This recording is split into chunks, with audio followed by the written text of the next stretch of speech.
Hey guys, this is Clagger. So may nalaman ng application na pwede nyo na malimit yung mga gumagamit ng wifi nyo sa bahay nyo or kahit sa computer shop pag may nag-YouTube tapos yung game nyo tumataas yung ping. Etong nalaman ko, hindi nyo na kailangan i-configure yung QoS nyo sa router nyo. Gagamit lang kayo ng application sa PC nyo. So simulan na natin guys. I-download nyo tong WinCap driver. Click nyo to, then install nyo. Next nyo naman tong i-download is yung SelfishNet. After nyo i-download yung SelfishNet, i-open nyo lang. Nga pala yung mga i-download nyo ay i-link ko lang sa description sa baba para mabuksan nyo siyempre. Then after nyo ma-download lahat at ma-install ang WinCap driver, ay buksan nyo ang SelfishNet na na-download nyo at extract nyo sa kahit saan.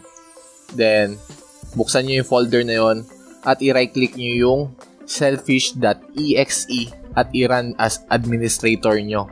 Then yes nyo.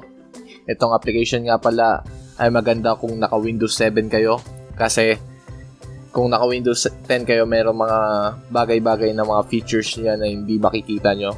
Mamaya sasabihin ko pag nakabukas na yung application. So ito na, lumabas yung IP address natin, yung information na network ng PC natin. So okay nyo lang. So, eto na. Makikita nyo na yung nakakabit sa internet nyo. Pwede nyo na silang i-cap. Makikita nyo naman sa download row na to kung sino mataas gumagamit ng net nyo. Kaso sa akin, dahil naka-Windows 10 ako, hindi ko sila makikita. Pag naka-Windows 7 naman kayo, makikita nyo naman, malalaman nyo. So, pag naka-Windows 10 kayo, alamin nyo na lang yung IP address na gusto nyo i-cap. So, kunyari si 192.168.0.10 ang gusto ko i-cap. Dito sa download cap, ilalagay nyo lang kung ilang KB yung pwede sa kanila. So, yung gusto ko is lagay ko lang kunyari 1. Or, pwede nyo din i-block para din na nila sila makagamit ng internet.